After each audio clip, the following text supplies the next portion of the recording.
Hi, magandang gabi sa inyo mga kasawi. Kamusta na po kayong lahat? Naway na sa mabuti kayong kalagayan at mag-iingat kayo palagi mga kasawi. I know ang tatlong sign na destiny mo na ang isang lalaki. So, ang unang sign mga kasawi is magkasundo kayo sa lahat ng bagay. For example mga kasawi, tulad sa pagkain. Kung gusto niya ng apple, gusto mo rin ng apple. Kung gusto niya ng sisig, gusto mo na rin ng sisig. Kung gusto niya ng adobo, gusto mo rin ng adobo.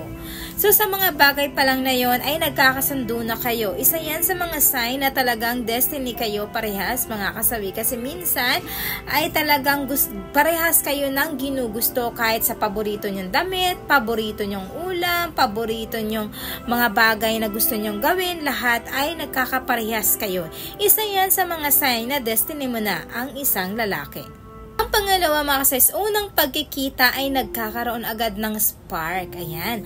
For example mga kasawi, pumunta ka sa birthday ng kaibigan mo tapos nakita mo ang isang lalaki.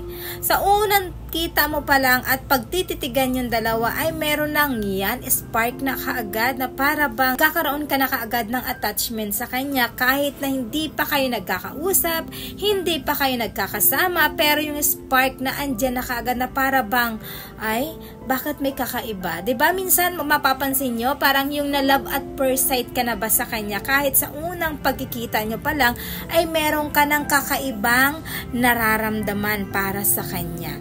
Ayan yung ating pangalawang sign.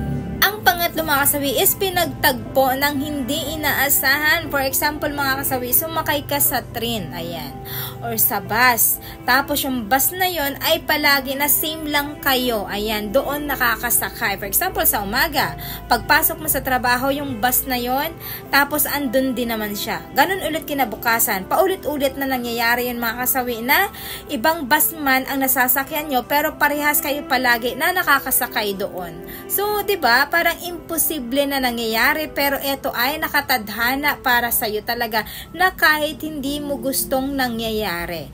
Kumbaga yan ang tinatawag na talagang siya ay para sa'yo na kahit wala man kayo, pero meron na kayong meant to be in the future. So, yun lang po mga kasabi yung ating pangatlong sign. At syempre, hindi mawawala yung aking advice sa topic na ito mga kasabi. Lagi niyong tatandaan sa pangalawa, pangatlo. Kapag ka malalaman nyo naman, kapag ka ito na yung lalaki na para sa inyo, yung destiny na siya. Kasi kahit na ayaw nyo siyang makita, nyo ina-expect na magkikita kayo sa mga lugar. Hindi nyo inaasahan na talagang magkakaroon kayo ng panibagong yugto. Ay alam nyo ba, binibigay ito sa inyo.